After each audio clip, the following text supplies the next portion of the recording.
This was sad, y'all. As much of a buffoon as Fetterman had been prior to his stroke, I can't really. I know some people are making fun of his performance. I can't really make fun of his performance because it was painful to watch from his opening statement on. Hi, good night, everybody. I'm running to serve Pennsylvania. He's running to use Pennsylvania. Here's a man that spent more than $20 million of his own money to try to buy that seat. I'm also having to talk about something called the Oz rule, that if he's on TV, he's lying. He did that during his career on his TV show. He's done that during his campaign about lying about our record here.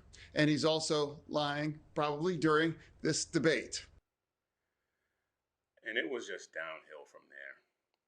But let's get after it.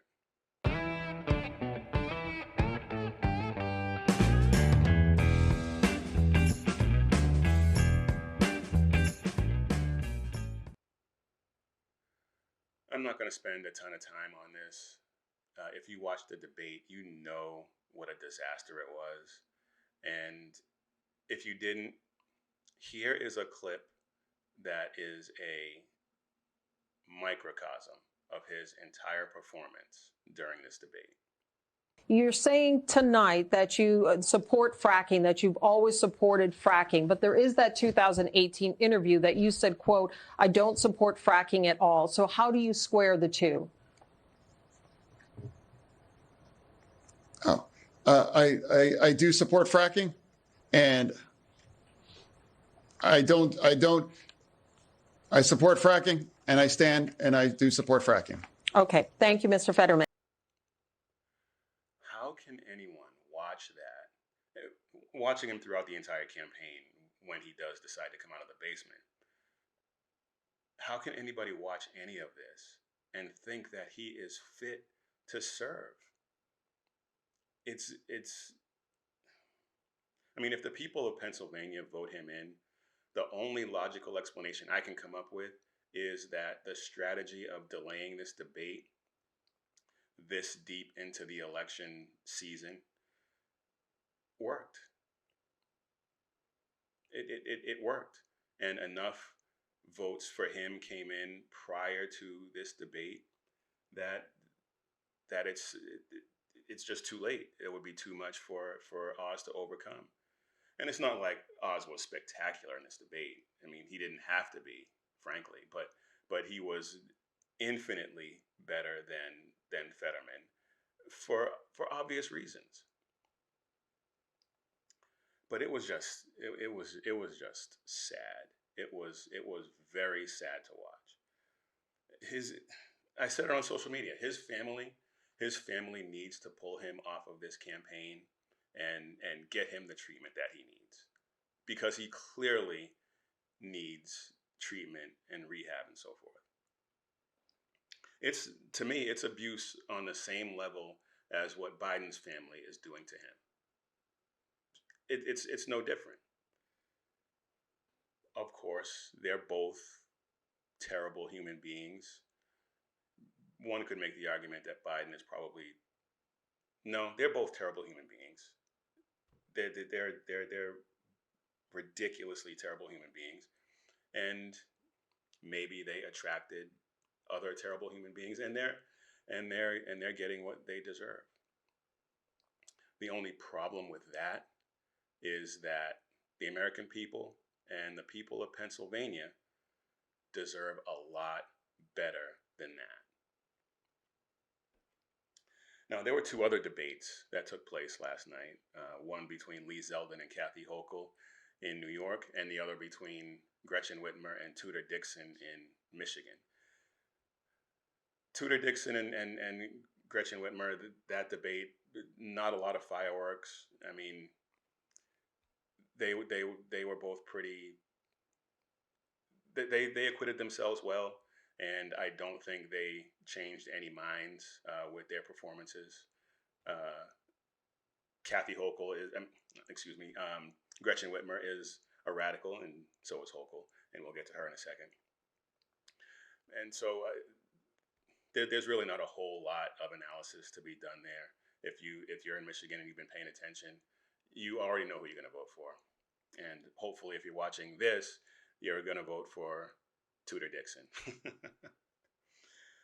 But Kathy Hochul, during her debate with Lee Zeldin, and Lee Zeldin destroyed her, by the way. But she said something that she and her campaign, I guarantee, wish they could have back.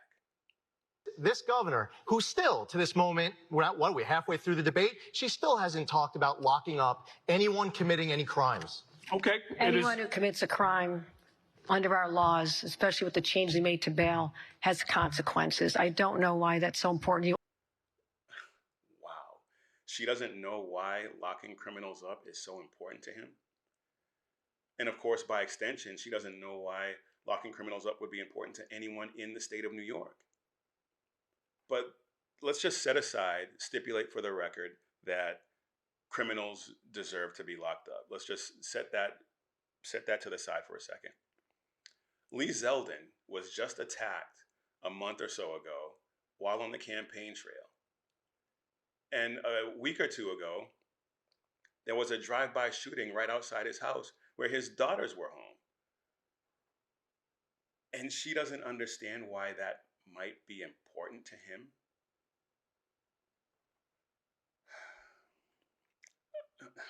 Unbelievable.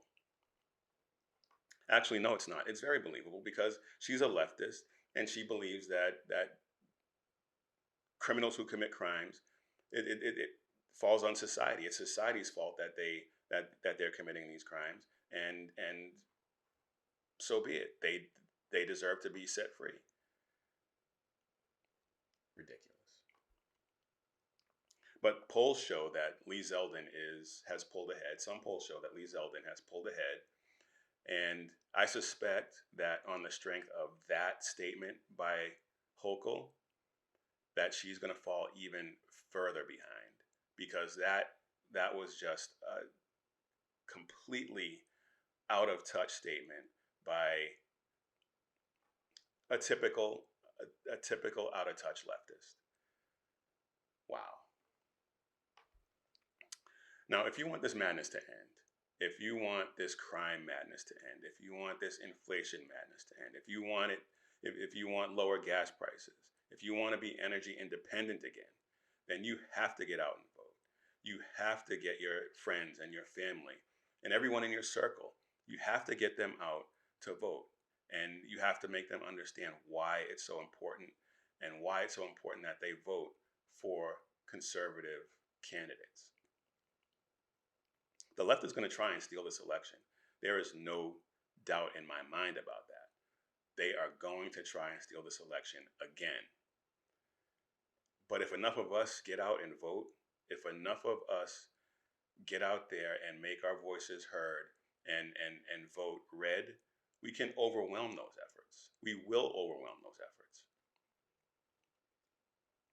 So you have to get out and vote. Anyway, that's it for now. Please comment down below. I would love to hear what you think. And if you like this video, I'd appreciate it if you would hit the like button and subscribe. And share this video, whether you're watching on Rumble or YouTube. And as always, just as we saw with the canvasser in Florida, Marco Rubio's canvasser, I did a quick little TikTok video on that. It is crucial. It has never been more crucial, especially given the go-ahead that's been given by the left to commit violence against conservatives. It has never been more crucial that you keep your head on a swivel, to keep you, your family, your loved ones, your friends, your community safe.